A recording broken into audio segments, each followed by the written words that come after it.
four-time Olympic gold medalist, three-time WNBA MVP, and of course, Hall of Famer Lisa Leslie joins me literally from the kitchen, and we're going to talk about all those healthy snacks in just a moment, Lisa, but got to get to some basketball first. Let's talk about your hometown Lakers. They finished the season winning 5 of their last 6 games. But that wasn't the best thing, because a trade they made years ago, they will lose their pick if it's outside the top 3. What's going through your mind when the Lakers were winning games at the end of the season? No, why? Why would they start winning right now? But, you know, I think it's tough when you have a program where you have such a winning, spirit in it. How do you tell your team to lose? And, I got a chance to talk to Luke Walton probably about 2 weeks ago now, and he just said he tries to tell his guys to go out there and play hard. And you got to remember, these guys are also playing for jobs. They need to play to make sure that they're either getting a contract with the Lakers, staying, or if another team wants to pick them up, they want to have their name in the conversation. So it is really tougher than I think we all think for them to throw games. But come on, guys, throw in the towel. I know. This is the time to maybe take a couple games off, so to speak. We're all really excited that Magic Johnson is back with the Lakers in the front office role. He's going to be presiding over his first off season. But we know personnel moves, it's not a perfect science. So if Magic misses on a couple guys, how much leeway do you think the fans will give him before they start to question whether it was right for him to come back?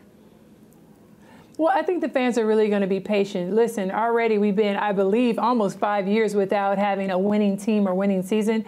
You can correct me if I'm wrong, but I feel like, right now it can't get any worse. We have finished in the bottom for these last few years, so you needed some new blood in there, and it's time to figure out how to get players to want to come to LA and represent their city. Yeah, you're basically right. It's been 4 years since the Lakers were in the playoffs.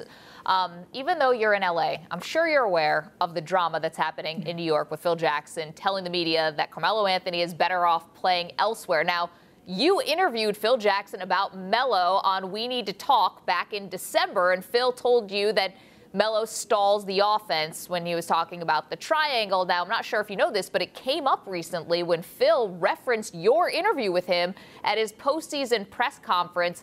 I'm just curious, going back to that interview in December when you were sitting there with Phil Jackson, did you have a sense that the relationship between him and Carmelo Anthony was eventually going to reach the boiling point that it's at right now? Well, I think that the key word you said is relationship. It didn't sound like to me that they really have a relationship. I think that Phil Jackson is standoffish in his position, and he stays in a place where he's able to make judgment calls, and he's come down a few times to talk to the team. But I think overall they don't really have a trusted relationship. I think that the honest answer is that Carmelo Anthony is not a good fit for the New York Knicks and the style if Phil Jackson is going to continue to be there and push for that triangle offense. I'm not sure what they're going to do, but right now they're not going to win. And so if you want to win, I think there's changes that have to be made. And unfortunately for Carmelo Anthony, this may be just the beginning of the end for him. You spent time obviously playing with the Sparks, but sharing the Staples Center with Phil Jackson. In LA, he had the reputation of being in touch with his players. He's the Zen master. In New York, he's not being characterized that way. You referenced it. No relationship with his star players, doesn't really have the trust of a lot of his players. Does New York not understand him, Lisa, or is he acting differently? Like, has he changed since his days in LA?